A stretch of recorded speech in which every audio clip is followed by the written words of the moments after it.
I thought it would be instructive or useful to kind of tell you how I arrived to the place where I am today. I'll take you along this journey, right? So if you will please come with me on this journey. I just want to start with a quote by Baldwin, James Baldwin. Your generation knows who James Baldwin is. The generation before you didn't know who he was. But now he's so popular, even Madonna is talking about James Baldwin. But trust me, when he died in 1987, nobody was talking about James Baldwin because he was talking too much truth. And so, like we do in America, we love it when our heroes are dead, and he's dead, so we now love him. What he said was, you cannot know what you'll discover on the journey, what you will do, what you find, or what you find will do to you. And that's kind of what's happened to me along this journey. And I started out initially as an ignorant, dumb person who signed up for the military at 17 because I couldn't find a job, and that was the sort of best thing to do. So between 1984, 1988, I served in the military in Okinawa, Japan, the UK. I carried an M16 for the country. So my patriotism, you can't question, right? Although people will question it who never went to the military. And by the way, I don't wear a Le Pen flag, that superficial nonsense that they call patriotism. I actually served, right? That's not patriotism. Actually serving is. And I also, of course, worked for the federal government at the NIH, did a lot of science. That's me in the lab before I became conscious and grew my hair. But this is me. But I only kind of tell you that to understand how I got involved in studying drugs. So in the 1980s, when I was in the military, I really wanted to serve my community, serve the country. And the big issue in the late 1980s was crack cocaine. It was such a big issue that our president at the time, Ronald Reagan, he issued a proclamation declaring October 1986 Crack Cocaine Awareness Month. By the way, whenever presidents issue proclamations, you can pretty much expect that you're getting ready to have the wool pulled over your eyes. But at the time, I didn't know that. 1986, October, we had a couple high-profile deaths that were attributed to crack cocaine. Later, we found out that wasn't necessarily the case, but if you come back with me to 1986, we didn't know that. I certainly didn't know that. And so I thought, one way I can serve my community is by studying drugs, learning as much as I could, and figuring out how I could tell people to stay off drugs, basically. But in 1986, our country was so intensely concerned about crack cocaine, we passed the harshest drug laws that we had seen in the country ever. They're called this drug law was called the Anti-Drug Abuse Act of 1986. And this act, this law, punished crack cocaine violations 100 times more harshly than powder cocaine violations. What that meant was that if you had small amounts of crack, let's just say like 5 grams, 5 grams is a nickel. If you had 5 grams of crack, you would be going to jail for a mandatory period of 5 years. And it would take 100 times that amount of powder cocaine to trigger the same sentence. And the law, the intent of the law was to go after the big drug kingpins, the people who were dealing and making all the money. At least that was the stated intent of the law. So when we think about this, there was broad support for this law. Everybody thought that this was the right thing to do. Republicans, Democrats voted for it, black, white, Latino, Asians, everybody was supporting this law. Even the Congressional Black Caucus, they supported it. 17 of their 21 members voted for this law. I'm sorry. Oh, all right, there we go. They supported this law. And then not only did the law punish crack cocaine violations 100 times more harshly, the law also brought back those mandatory minimum penalties. We tried those penalties in the 1950s, and we decided that they didn't work, so we got rid of them. But this law brought them back. And this law also brought back the death penalty for people who were dealing drugs. Again, we tried this in the 1950s, found that it didn't work, but we brought them back with this law. And then in 1988, we extended this law. We passed this law again, and this time we said we would go after the users. And so simple possession now required people of crack cocaine to go to jail for those mandatory 5 years at least. And this law also said that our country would be drug-free by 1995. So the law was passed in '88, and then we said that the country would be drug-free in 1995. You know, you all have on masks, and I can't see the horror that's over your face, because if you don't have horror over your face, when a law says something as ridiculous as that, you should probably give your money back or get your money back from your university because you're not learning. That's ridiculous. People actually voted for a law that said that our country would be drug-free by 1995. Another thing this law did was that it enhanced this sort of disposition service programs. This disposition service program was a program implemented in 1972 where local law enforcement were given surplus military equipment. And this law really enhanced that program. And so when you see your local police forces in their military gear, this is the law that really enhanced that sort of thing. This is why you see those guys out there acting as if they're in the military. The Constitution said that the military can't be used against American people, but yet our local police forces now look like the military because of drugs. And so this is an important thing for you all to understand as a backdrop. All of this was going on at the time when I was thinking, what will I do with my life when I get out of the military? And so I was dumb. I didn't know how to think. So I figured, study drugs, learn why drugs are so addictive, and help the community. And so this is a cartoon of me and, going through my life between 1990 and 2000. 1990 to 2000 was proclaimed the decade of the brain by George Bush #1. Now, that proclamation pumped in a lot of money for students to learn neuroscience, and at the time, that's how I got my PhD, because this sort of proclamation funded it, which was a good thing. But so at this time, you can see my demeanor was excited. My motto was, I don't come to bow, I come to conquer.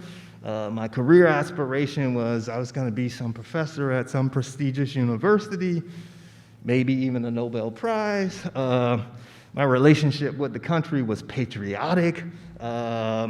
Each experiment was a potential major paper in JAMA or Nature or Science. The night before the big experiment results, I was preparing for the media interview. At the same time, in my field, our field of drugs, we all believed that drug addiction was a brain disease. And this paper was one of those important papers that said that was the case.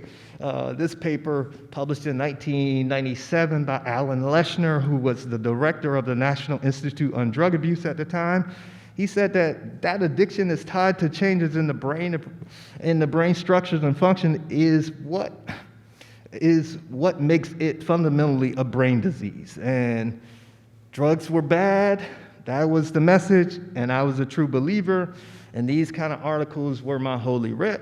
And the articles that I began to publish about the same time were looking at brain mechanisms that we thought were responsible for drug addiction. I was studying rats. This is just one of the papers that I published. It's called Nicotine Effect on Dopamine Clearance in Rat Nucleus accumbens.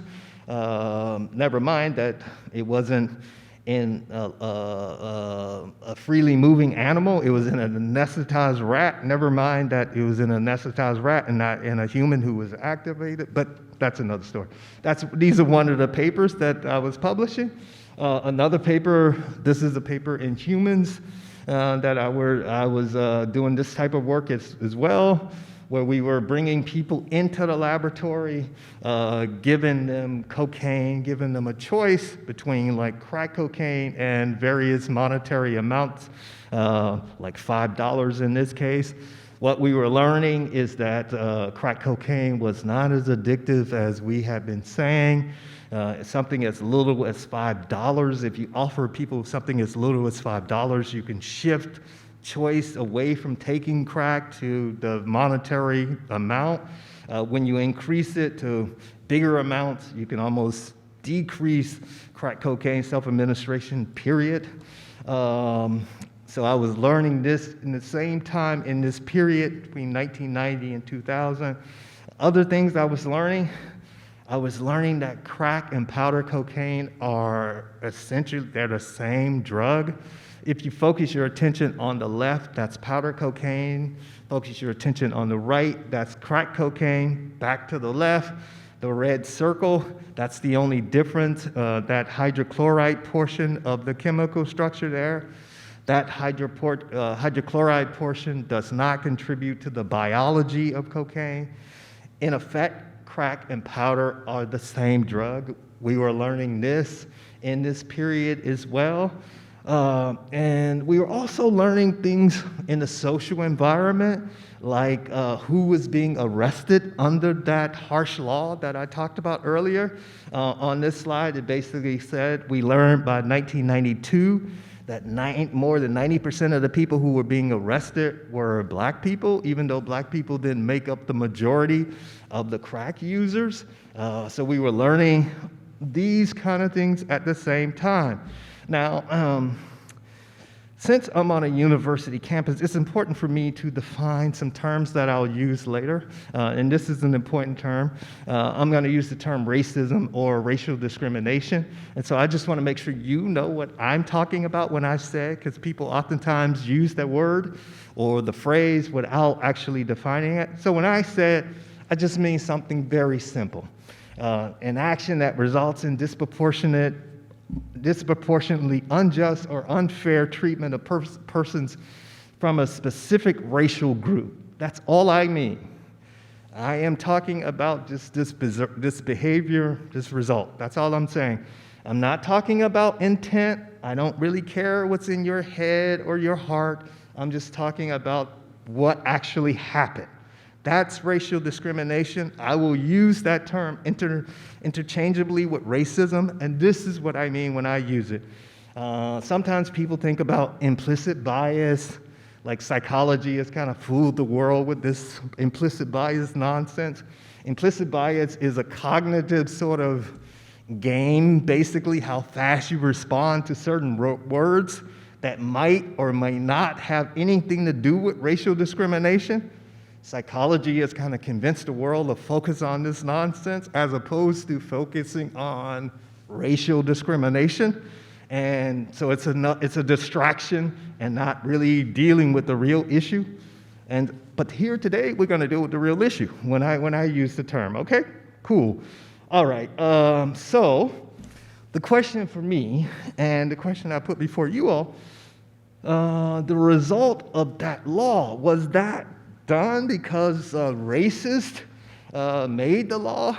Well, can't really say that because everybody supported that law. You know, as I pointed out before, 17 of the 21 black congressional members voted for that law. So we can't really say that. Another thing that we know too is that the U.S. Sentencing Commission, by the way, these are the people who, this is a panel of judges who decide what the penalty will be for various criminal infractions in our country. This panel of judges, they studied this issue, this crack powder issue, and the racial discrimination that was happening in its enforcement. And they said that, wait, we have to change the law. Even the intent of the law was not to have it fall predominantly on one group. And anyway, the law does not appropriately characterize cocaine's crack effects and powder cocaine's effects, so we need to change the law. So what they said was, we need to amend the law to make sure that we treat crack and powder equally. And when they amend the law, you normally simply it just becomes the law. But Congress and President Clinton at the time blocked this amendment. It was the first time in our history that the Sentencing Commission's recommendation was blocked. And so when we think about folks who have racial discrimination brought to their attention and then they ignore it, or they continue to behave as if it wasn't brought to their attention, then under my definition, you can call those people racist in that domain. Not more generally, but you have evidence of the racism in that domain. And so in that case, I think about Bill Clinton and the US Congress who blocked the amendment. I called them racist in that domain before their failure to adjust. Now, it reminded me, this situation, remember, I'm still pretty ignorant. 1990, 2000, I'm still ignorant. I'm learning, and I'm learning that, wait a second, this isn't new. We saw this before in our country. Our original federal drug laws were motivated by racial fears, racism. This is a New York Times ad from 1914 entitled "Negro Cocaine Fiends Are New Southern Menace." It's written by some physician, Edward Williams. Basically, he's making the argument when black people use cocaine, they become impervious to .32 caliber bullets.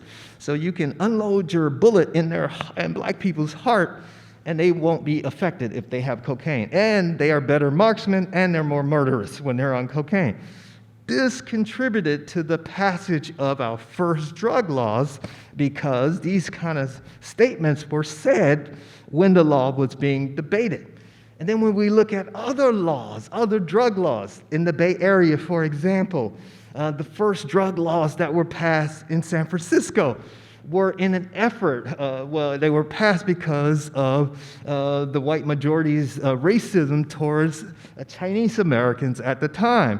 The opium dens were one of the things that Chinese people brought with them over to the United States. They opened opium dens, and they were successful businesses. And this caused some jealousy in the white majority. So this 1875 ordinance in San Francisco forbade white people from frequenting those opium dens. If white people were caught in there, the owners would be fined. Eventually, they put these folks out of business, and that was the real goal. And eventually, it also led to the 1882 Chinese Exclusion Act, where we were prohibiting all immigration of Chinese labor.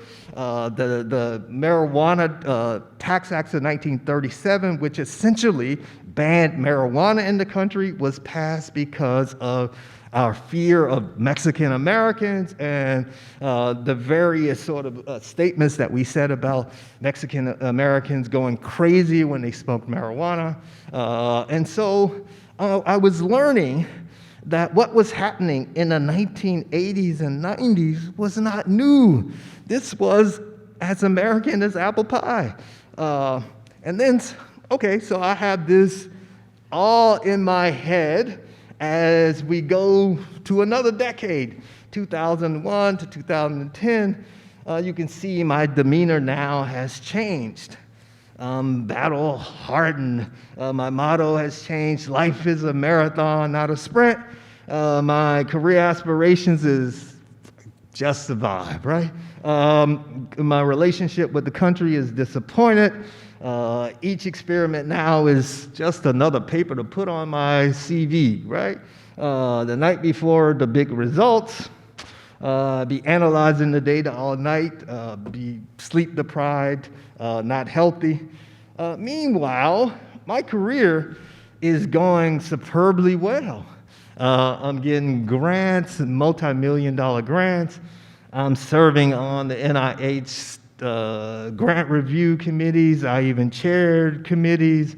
I was promoted. I was tenured. All of this is causing me some dissonance because on the one hand, my personal problems, like I'm doing okay, I'm happy, I'm fine. Meanwhile, other people are suffering because of these unjust drug laws, and I'm learning all of this sort of stuff, and so it's causing me all of this cognitive dissonance. But yet I still have to continue, and I still have to do my job. And that's what I did. So my sort of lines of research were basically 3 lines of research: marijuana, trying to develop medications for people who were suffering from drug-related addictions, and I was also studying amphetamines. And just kind of quick sort of things, what I was finding at this time, I was studying marijuana, cognitive effects of marijuana, and discovering that, wait a second, some of the things that we were saying about cannabis, we were actually bringing people into the lab, having them smoke marijuana, and then testing them on cognitive tests, also doing things like testing hangover effects, later day effects. But what we were finding is that these folks were cognitively intact, weren't really finding anything. At least this was bumping up against what I had been taught. And so I started to read this literature, again, causing me more cognitive dissonance. Meanwhile, I'm still testing these medications to try to help people who are suffering from substance use disorder. None of the medications really worked. We had this fancy theory about how dopamine was reacting at the cocaine and other drugs, and this theory would get elaborated every couple of years, and we test the medication that would be appropriate. None of these things worked. And meanwhile, I'm also studying amphetamines. This particular study, where I was studying amphetamine and seeing if I can shift the choice to take amphetamine versus methamphetamine, the bottom line was what we were finding was that you offer people, for example, a potent enough reinforcer like $20, they don't take drugs, or some other potent reinforcer, they don't take drugs. So that's kind of simple, and that's consistent what we know about behavior in general. But it's not sexy. It's not a neurochemical mechanism, so it didn't get much popular attention. What the study also showed, which I don't talk about as much these days, but it also showed that methamphetamine and D-amphetamine are essentially the same drug. By the way, D-amphetamine is the active component in Adderall. If you all know Adderall, this is college. If you don't know Adderall, then talk to somebody next to you. But Adderall and the active ingredient in Adderall and methamphetamine, essentially the same compound. That's not controversial. It's only controversial in places where people don't know. The scientific literature shows this. But anyway, this study showed that as well. The bottom line is that, drug-taking behavior from this study was drug-taking behavior, they're governed by the same sort of principles as other behaviors, and that drug users can and do behave rationally.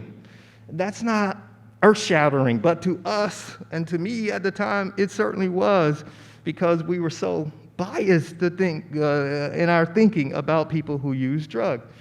Other sort of effects that I was discovering is that in this paper of methamphetamine, intranasal methamphetamine, what we were discovering is that the predominant effects produced by these drugs are positive.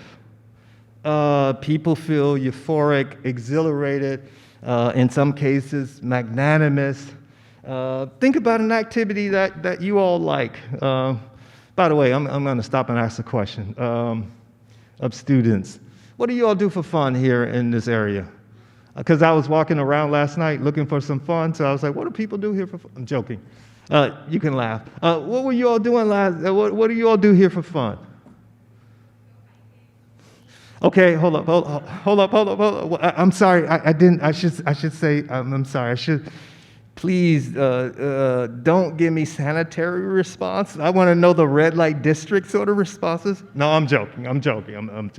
Hiking, how does that make you feel? Right on. Good with nature, euphoric, feel good about yourself, all of those things. Anybody else? Please. Right on.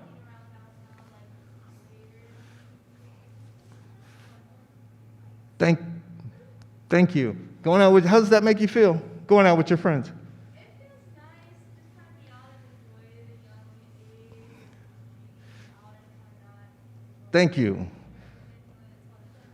Thank you. Feels nice hanging out, being young. Yeah, that's great. You want to say something?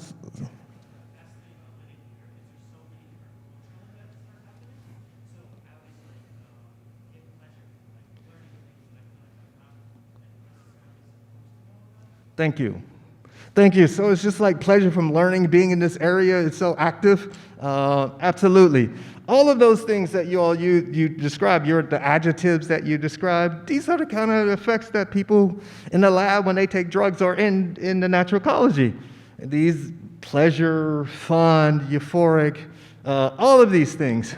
And so why do we think that's pathological when it's in response to a drug as opposed to in response to, I don't know, hiking? Okay, just something to keep in your mind the next time we're judging people. Just keep that in mind, please. Meanwhile, remember, we're in this decade, 2001 to 2010.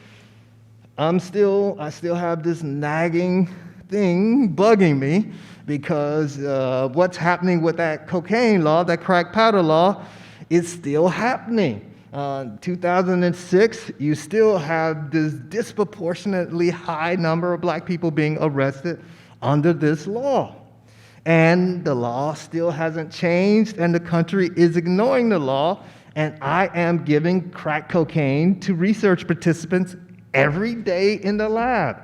Meanwhile, these people are going to jail, having their life ruined for this kind of thing. So this is causing me all kinds of dissonance.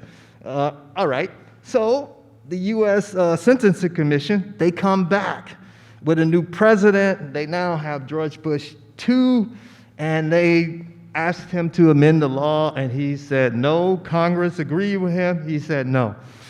All right, this is 2006, 2007. Along comes Barack Obama. Barack Obama is running for president, and he says that judges think that this is wrong, Republicans think that this is wrong, Democrats think this is wrong, and yet it's been approved by both Republican and Democratic presidents because no one has been willing to brave the politics and make it right. That will end when I'm president. That's what Barack Obama said. Did it end? Well, not exactly. It's kind of like a Barack Obama thing. Not exactly. What happened was that they decreased the disparity from 100 to 1 to 18 to 1. They still punish crack cocaine violations more harshly than powder cocaine violations, but they did not end the disparity. They did not equate the two. So it still was inconsistent with the evidence, with the science, with the recommendations. Still inconsistent. And so it reminded me of the words of Malcolm X when he said that if you stick a knife in my back 9 inches and pull it out 6 inches, there is no progress. And so as I think about what happened under the Obama administration, they also failed in this case. Now, here I am. Now we're coming up to speed. So now my demeanor now, I have PTSD, basically. My motto is that I try not to engage if evidence is not respected. My career aspirations is really simple. This is my career life aspiration. I'm just trying to live up to the basic promise of the original promise of the country, the Declaration of Independence. I'm just trying to respect everyone's life, liberty, and the pursuit of happiness. Now, I know in this pandemic era, it's kind of hard to talk about liberty because then we get people thinking that being vaccinated is like liberty. That's not what I'm talking about, because vaccinations and that sort of thing, as long as I have to interact with the public, my rights do not supersede yours. So I have to be vaccinated. I cannot subject you to something that I have. I can't do that. It would be like me going in a swimming pool and then pooping in the pool. And so that's not the kind of liberty that's not the liberty that I'm talking about. Is that my liberty, my freedom, does not allow me to prevent you from pursuing yours. That's the liberty that I'm trying to respect. And so as I think about my career and I think about my life, that's all I'm trying to do. I had these big goals initially, but those things really don't matter. The bottom line, what really matters is this simple goal, and our founding fathers had it right, even though they had their problems. And we can talk about that. I'm going to try and wrap up so we can talk about other things and questions you might have. So my relationship now with the country has changed. I'm looking for a new home. In fact, I live between here and Switzerland now because of how we are not really living up to the original promise. Now, each experiment done to collect data to undermine the war on drugs. That's what I have no hidden agendas. I think that we're going about this wrong, and it's not difficult to see what my agenda is. And the night before the sort of big result, I'm on to the next project, basically. So now I still do some science, but I now also publish outside of science, as mentioned. My latest book, Drug Use for Grown-Ups. I'll talk about one of the subjects in that here briefly. It's about the opioids. I'll talk about that in a second because you can't talk about drugs in this country without talking about the so-called opioid crisis. I'll talk about that briefly, and then we'll wrap up and I'll let you ask your question. But I also do a number of things on the international scene. I testified before Congress and other bodies, try to lecture internationally, nationally. I try and learn from other places how to do things differently in places that are not the United States, who kind of see their citizens as their children, their siblings, their relatives, and not like us. We see some of our citizens as our enemies, and so I'm trying to learn from these other places. So I'm doing a number of different things, but I just want to briefly wrap up by talking about the opioid crises. Now, we all see these headlines oftentimes about the number of opioid or overdose deaths. Like recently, there was one that said 93,000. By the way, these are like the preliminary numbers. The number that was recently released is like the preliminary number. It's not the final number. The preliminary number is always higher than the actual number. But that's what gets the headline. And so the 93,000, so I just want to quickly say what goes into these numbers so you can know what questions to ask, and you can also see how you are having the wool pulled over your eyes in some cases, and you'll also know how to best help people who are actually suffering. So when we think about these overdoses, what actually goes into the numbers? How are they determined?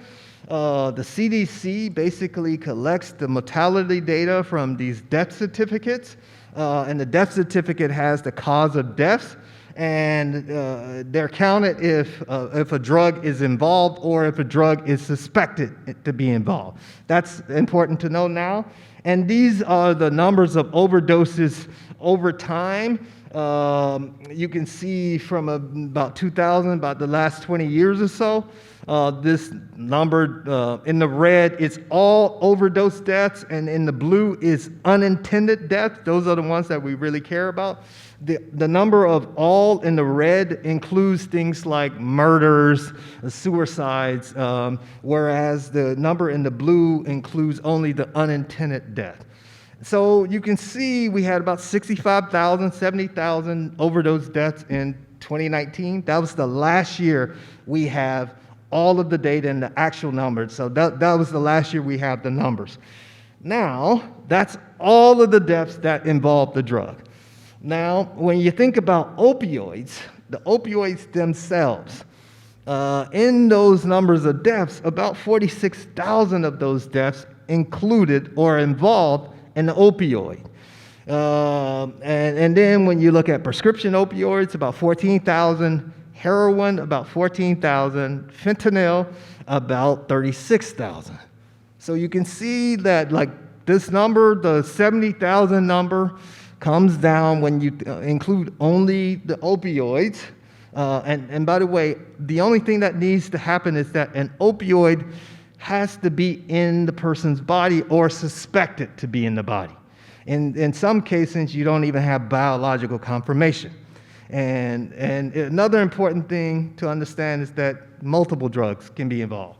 But let's just keep that in the back of your mind. Now, when we think about the relative deaths, what happens in our country, again, these are the opioid numbers. I just went over these. Every year in the United States, about 40,000 Americans lose their lives because of a gun-related death.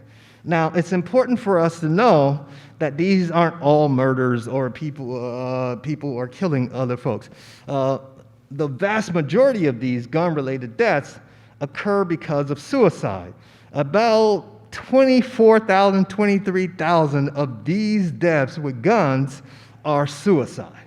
And then every year we also have about 35,000 to 40,000 Americans lose their life on the highways because of automobile accidents. So you can see that these other activities, we are losing about the same amount of Americans who have an opioid in their system when they die.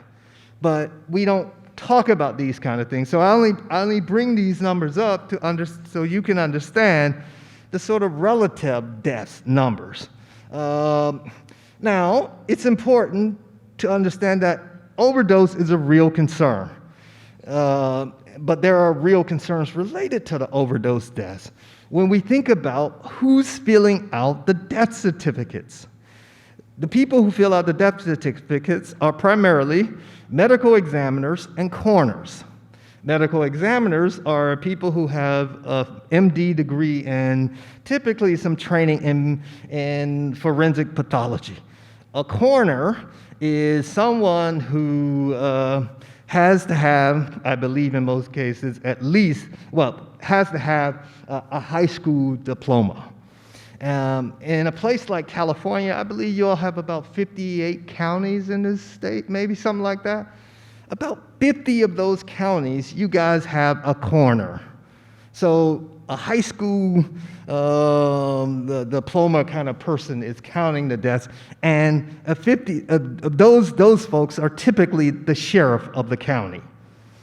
So you all understand the implications here? So that means that like the sheriffs, they have these conflicts of interest. You all, like in one of your Southern California counties recently, a sheriff was under investigation for saying that a murder was not, saying that it wasn't a police killing, when in fact it was a police killing.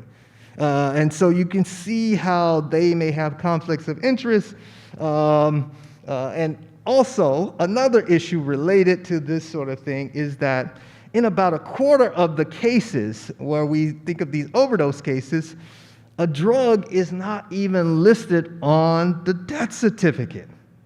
So we don't really know, but it's counted as some drug-related death. Some jurisdictions test for the presence of drugs, whereas others don't. And not only that, some drugs are tested for, others are not.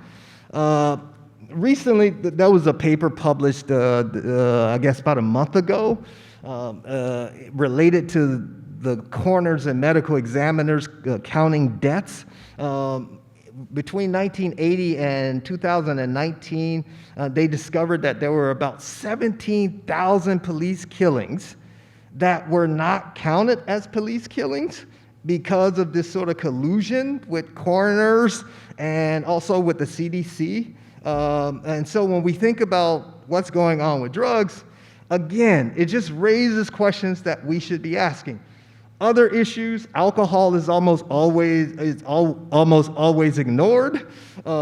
People rarely die from a single opioid.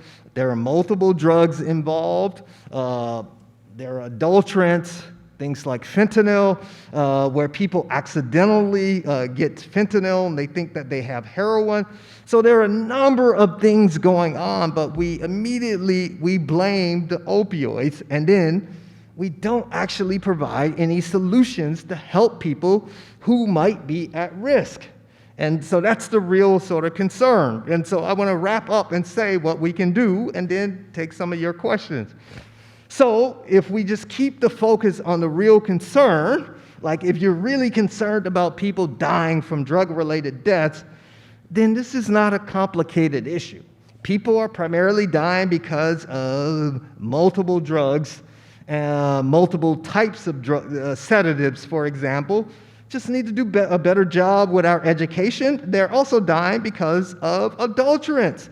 And so what we need to do there is have places where people can go and check their substances to make sure that they don't have adulterants.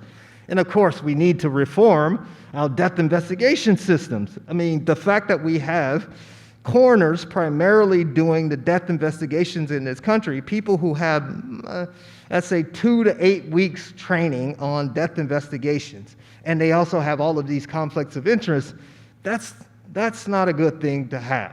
And so it would be nice if we simply change the way we regulate drugs such that people can get high-quality substances, and they don't have to worry about adulterants, and they don't have to worry about having compounds in their substances that potentially are fatal.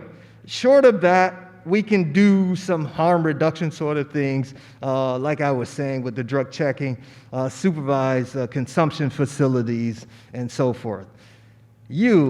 What can you do? What can you as students do? Well, you as students, you can do what young people are doing around the nation. They're engaging in civil disobedience. You should disobey laws that are inconsistent with our promises and who we say we are. And then, people like Martin Luther King ask people to engage in the civil disobedience. And we think of Martin Luther King today as a hero because he's dead, of course. But still, we think of him as a hero, and he encouraged people to engage in civil disobedience. And I encourage you to engage in civil disobedience with the goal of making sure that people's rights are respected. I mean, freedoms are respected in the real sense. When we have our liberty and freedoms, that comes with a tremendous amount of responsibility and respect for people around you. And so I don't mean it in the superficial way that we see on some of these news programs. I mean it in a serious way. And with that, I will end and take your questions. Thank you for your time. Hi. Hi. This was a very interesting lecture. Thank you. You mentioned that you've been doing this research a long time and you've testified in front of Congress. And I'm curious what you've learned on how to convince the people in power based on the evidence. Because I think it was Upton Sinclair who said it's very difficult to convince someone when their salary depends on not believing it. Yeah, that was Upton Sinclair, and he was gendered. He said it's very difficult to convince a man when his salary depends of something, when his salary depends upon him doing something. Yeah, right. How do you convince the people in power? I have no idea, particularly with the current people in power and the people who are running for office in general. That's really not my goal. My goal is to convince the people, because the people vote for those people in power. And so I try that's been the most effective strategy for me, because going to, with the release of this book, I met with some politician staff and so forth, and they really feel a message, but they can't get ahead of the voters. And so we have to talk to the voters. We have to convince the voters. For example, I didn't talk about the war on drugs or our current approach to dealing with drugs. It is a big jobs program. I didn't talk about that, and there's a lot of money in it. It's $40 billion at least. That's what we count. I mean, but it's a lot more than that. Now, that means that there's a lot of jobs. And so you have to figure out, first of all, you have to see who's benefiting from that, and then you have to figure out how to redirect their efforts or determine who loses a job. And so that's what's really going on here. This is a very lucrative sort of approach, practice, our current drug laws. Law enforcement benefits, prison officials benefit, journalists benefit, people who make TV shows, they benefit. Scientists like me, I got millions of dollars for this stuff, I benefited. There are a number of people who you don't think benefit. Drug urine testing facilities, they benefit. All of these folks, they have their hand in the cookie jar. And so you got to think about, how do you expose that and figure out how do we replace the income where necessary. So all of those things we have to take in consideration. Please.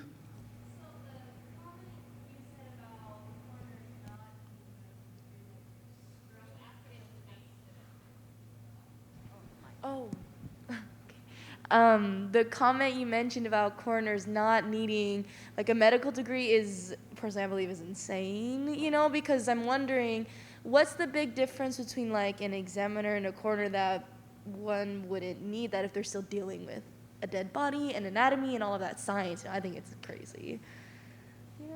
Yeah, so I don't want to sit here and deify physicians, because I think most are just cops with stethoscopes. So I don't, and folks who are medical examiners, they're not necessarily, I don't want to give them more credit than they deserve. But at least we know they have some additional training. The problem is many jurisdictions around the country are just small counties, and they can't afford to pay a physician to do that sort of thing. And so they may bring in a medical examiner in a high-profile case, but that's rare. And so throughout this country, people are literally getting away with murder because of this kind of thing. That's a huge story, and everybody who does death investigations in this field, they all know. And so if they're getting away with murder, they really don't mind adding opioids to a death, especially when there are grants tied to that kind of death. And so this is actually what's going on in the country. Now, I don't want to be disrespectful to people who actually die from a drug-related overdose death, because that does happen. But in terms of preventing drug overdoses and helping people who are at risk, it's not difficult to minimize the risk to those people. But we, as a country, have chose to kind of ignore the simple sort of things that we can do. Okay, we have a couple questions from the chat. Let me throw them in while Okay. Jeannie passes the mic. The first one, Kyle is asking about your thoughts about ketamine treatments for treatment-resistant depression. Doesn't really need my thoughts. The FDA has already approved ketamine for that purpose. That's one of the more recent sort of approvals, and people are benefiting. That's why the FDA approved it. It's a good thing. If people are being helped, great. Fabulous. Possibly relatedly, we have a question on what your thoughts are about microdosing. So microdosing is when people take drugs below the sort of perceptual level, so you don't really feel the effects. This is a quip, but I take drugs to feel drugs, not to not feel them. If it works, more power to you. But this is not my thing.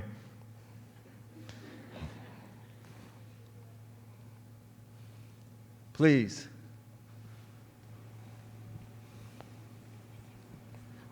Thank you so much for this lecture today. It was really amazing to hear you speak. I wanted to hear regarding more so your opinion, knowing the bias that is happening within the political realm, as well as the profit that goes into the economy because of criminalizing drug users. Do you think there is any possibility of reform and getting closer to something like, say, like Switzerland, where it's more looked at as medical rehabilitation? Yeah, wow, it's a good question. Thank you for the question. Possibility of reform. As we see with the cannabis movement kind of around the country, we have a growing number of states that have legally regulated cannabis. I think those are encouraging results. That means that fewer people will be going to jail for simply altering their consciousness. That's a good thing. Unfortunately, I don't think that was motivated because we were trying to live up to our lofty ideals of liberty and that sort of thing. It's motivated primarily because of tax revenues. It generates a lot of money. That's one, but still, it's a positive thing. So there's a lot of people who did a lot of hard work to make that happen. There are places like the state of Oregon who has decriminalized all drugs, meaning that people won't be going to jail for personal use or personal possession of personal amounts. That's an encouraging kind of thing, although decriminalization has its own problems, but it's a step in the right direction. Just quickly, the problems are that it doesn't deal with this concern about having adulterants in the illicit market. And places like New York, for example, has decriminalized cannabis since 1977, but they still managed to arrest tens of thousands of black people and brown people in the city each year, even though the drug is technically decriminalized. Now, we recently voted to have it be legally regulated. But so decriminalization is a great first step. But we need to continue. The lesson is that in order to get reform, we have to tie it to money. Have to show people how they can make money from reform.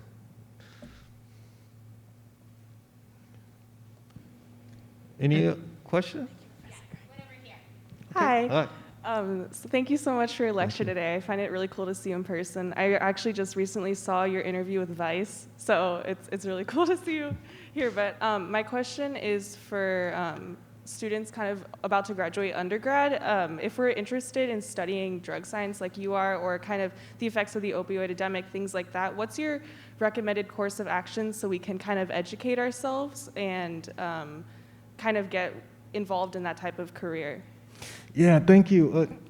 So I was trying to go through my career as just a model. It's a model that I know. Like there are a number of people who want to come and do a PhD with me and that sort of thing because they want to change the law, and that's admirable.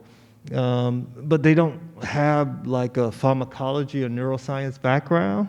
And so I think it's personally really important to have a pharmacology and neuroscience background because there is so much nonsense that's said about drugs.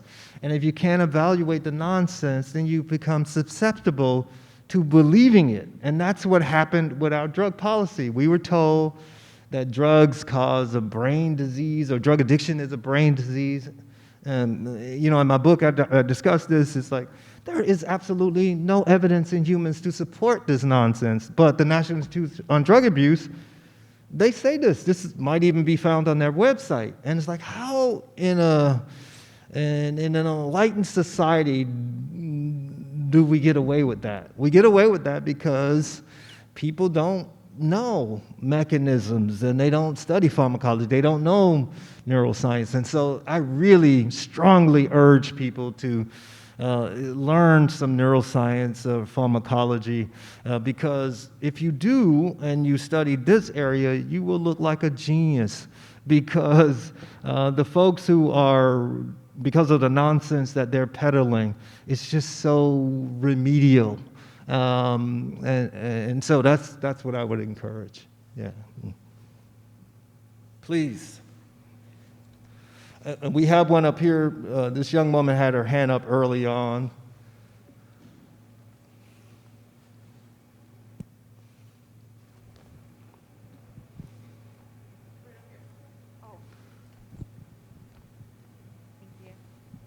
Hi, thank you for coming out. So what do you think about decriminalization of hallucinogens? Or what's your view on hallucinogens? I'm sorry. Hallucinogens? So you're separating them from other drugs, are you? Like psilocybin? Why are you separating it from cocaine or something else? Why not decriminalization for everything? Because it comes from nature, I feel like. Because it's what? Because it comes from nature, I feel like. Cocaine does too. You do know that. The plant, yeah, that's true. So does heroin, opium. Yeah. I just feel like it's more like modern, like a lot of people are.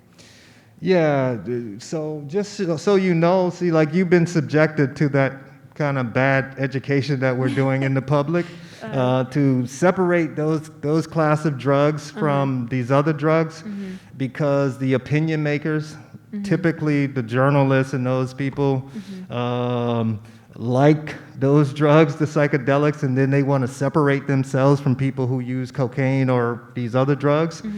That's not good. If you're going to be in this area and you want your substances to have some sort of legal relief, why not take care of other people as well? That's the American way, supposedly. So that's nonsense what they're saying about psychedelics versus these other drugs. I write about that in the book. That's one of the sort of major sort of topics of the book. Okay. And we show, I call it psychedelic exceptionalism. But the people who are writing about it, the writers in our country, those are the drugs they like.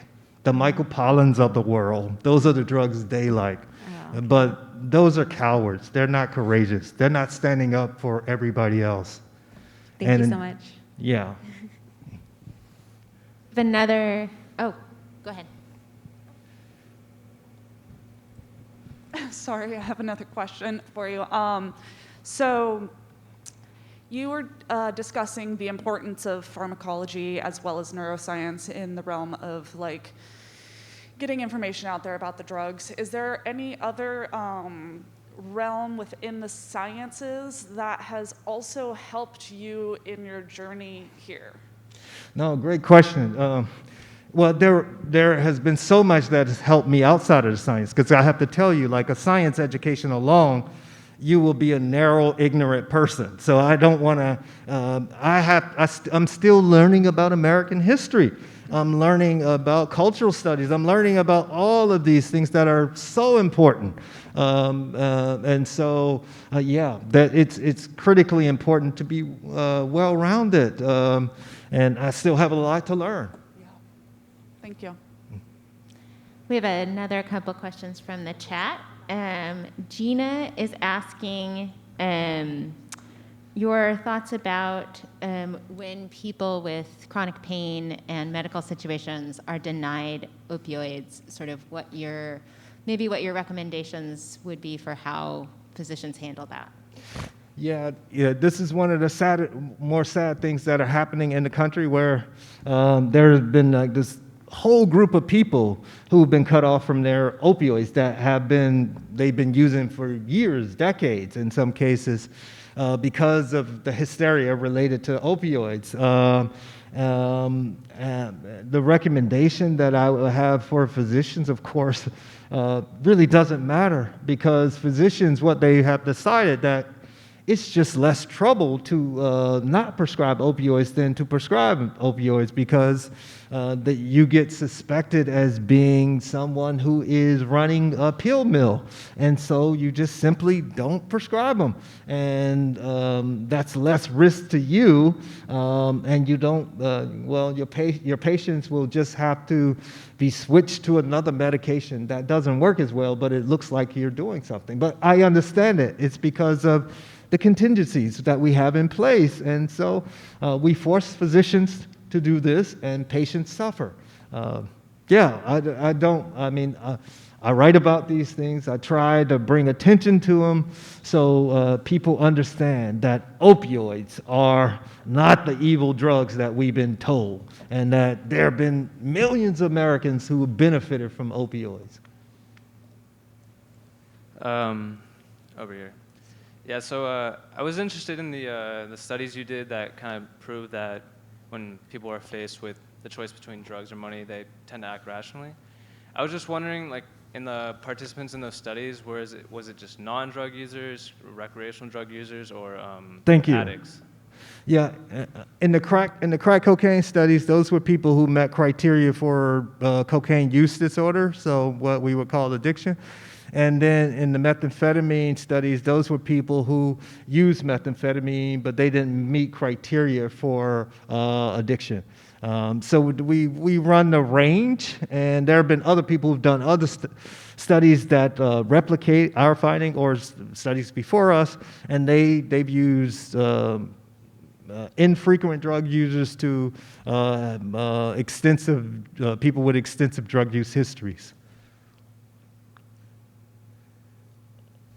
Other question? Okay, I'm going to try to be clear in my questioning. So on one side of it, there's the criminalization of drugs in like certain populations, and like how that like subsequently affects the culture, how institutions like look at people, how life becomes difficult to participate in, like based off of those things. And then like the other aspect is like the idea of addiction, how like that can, the personal and interpersonal like problems that can cause. And so like I'm wondering if you can say more about that and kind of like bridging that understanding. Can you keep the mic, because I need to make sure I understand your question. So can we take the second question first, like the addiction one first, like what impact that has had on people's life, right? Yeah, I just mean like what are your thoughts on that part of it, like moving away from like the criminalization of drugs and stuff, because that is a thing in itself, and I get that, but yeah. I want to hear more about So one of the mistakes that we make in this country is like we think drug addiction is about the drugs, right? It's not. So like when you think about the vast majority of people who use any drug, whether it's alcohol, heroin, cocaine, the vast majority of users of any drugs don't meet criteria for drug addiction. It tells you that you have to look beyond the drug for those people who are having problems, those people who meet criteria for drug addiction. And so when you start to look at these other sort of things in people's lives, their environment, then you can now start to solve what the problem is or what's really going on with the person. Like, for example, people who have co-occurring psychiatric disorders, depression, anxiety, schizophrenia, a wide range of things. Those people might also have substance use related disorder. But if those people get appropriate treatment for their psychiatric illness, and then we see symptoms of substance use disorders improve. In some cases, it's dealt with. We are kind of still in a global pandemic. People are having a lot of problems. Some people are having drug-related problems. And it's understandable given this awful time, given what people are going through. They lose their jobs. We can think about the Rust Belt of this country, the middle of the country, jobs went away. Places like West Virginia, people are being poisoned in their water supply. All of these kind of issues that are going on. And then we say it's a drug problem, homelessness, or people who are unhoused. Our easy sort of target is drugs. When we have all of these other issues, like I'm learning, like in LA, it's like people are homeless because houses are expensive. But that's the kind of thing we avoid dealing with by pointing to drugs. And so when we think about drug addiction, how about we look at the entire person and look at their sort of situation, and then we can then now target what the problems are. Please tell me your other question now, because I didn't understand it completely. I mean, that's kind of getting at, like, you're expounding on, like, the social aspect of it, and I get that. And the reason why I asked specifically is because, like, I both do not believe in the criminalization of, like, any drugs at all. Like, I think that it should all be decriminalized. And at the same time, like, personally, like, I feel like addiction is, like, inherent in my experience, because I identify as an addict. Like, I know if I do anything, I'm like, then that is what I want to do, and, like, I want to be high all the time. But I also know that that's not everyone's experience. How old are you? I am 32. Okay. So, like, one of the things that happens in the United States, and so one of the things that happens is that people have problems when they're young, and then they say, you know, I was an addict at, I don't know, 18, early 20s, and I haven't touched a substance and so forth. You know, when we're young, we do a lot of stupid shit, a lot of stupid stuff, right? We do a lot of stupid stuff, right? I did, and it's part of development. And you learn how to modulate your behavior, you learn how to inhibit, you learn all of these skills that's really important, and things that you learn from making mistakes. And so, like, when people wear the addiction sort of persona at a young age, it's one of the things that I hope people would reevaluate and think about how think about this as just a normal developmental trajectory. We all make mistakes, and we all learn from those mistakes, and we keep it moving. Thank you.